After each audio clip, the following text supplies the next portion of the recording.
Jeremias, Kabanata 28. Nang taong ding iyon, ikalimang buwan, ng ikaapat na taon ng paghahari ni Zedekias sa Huda, si Jeremias ay kinausap sa templo ni Hananias, anak ni Propeta Azur ng Gibeon.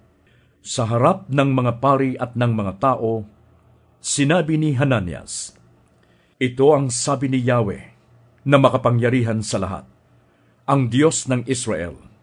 Winakasan ko na ang kapangyarihan ng hari ng Babilonya. Sa loob ng 2 taon, ay ibabalik ko sa templong ito ang lahat ng kagamitan na kinuha ni Haring Nebukadnezar at dinala sa Babilonya. Ibabalik ko rin dito si Jeconias, ang anak ni Haring Jehoiakim ng Huda, at ang lahat ng mga taga-Huda na dinalang bihag sa Babilonya.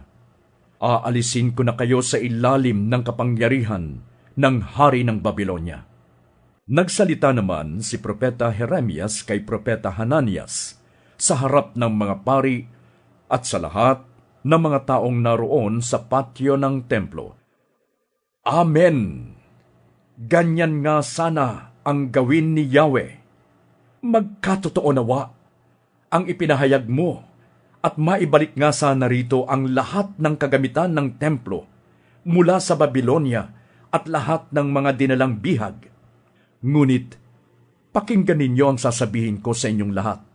Ang mga propetang nauna sa atin ay nagpahayag na magkakaroon ng digmaan, taggutom at salot sa maraming bansa at sa mga kilalang kaharian. Kung magkatotoo ang pahayag ng isang propeta na magkakaroon ng kapayapaan, saka lamang natin malalamang si Yahweh nga ang nagsugo sa kanya." Pagkarinig niyon, kinuha ni Propeta Hananias ang pamatok na nasa batok ni Jeremias at binali ito. Pagkatapos, sinabi niya sa lahat ng naroon, "Sinasabi ni Yahweh na ganito ang gagawin niya sa mga pamatok na inilagay ni Haring Nebukadnezar ng Babilonya sa lahat ng bansa, at ito'y gagawin niya sa loob ng 2 taon. At umalis na si Propeta Jeremias. Pagkalipas ng kaunting panahon, mula nang baliin ni Propeta Hananias ang pamatok ni Propeta Jeremias, kinausap ni Yahweh si Jeremias. "Pumunta ka kay Hananias at sabihin mo, nabali mo nga ang pamatok na kahoy, ngunit papalitan ko ito ng bakal. Lalagyan ko ng pamatok na bakal ang lahat ng bansang ito upang sila'y maglingkod kay Haring Nebukadnezar. At ito'y siguradong magaganap, sapagkat maging hayop sa parang ay ipinasakop ko sa kanya." At sinabi pa ni Propeta Jeremias, "Hananias, hindi ka sinugo ni Yahweh, at pinapaniwala mo ang mga taong ito sa isang kasinungalingan.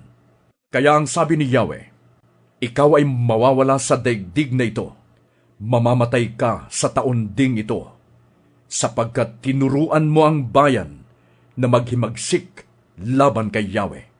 At noong 7 buwan ng taong iyon, si Propeta Hananias ay namatay nga.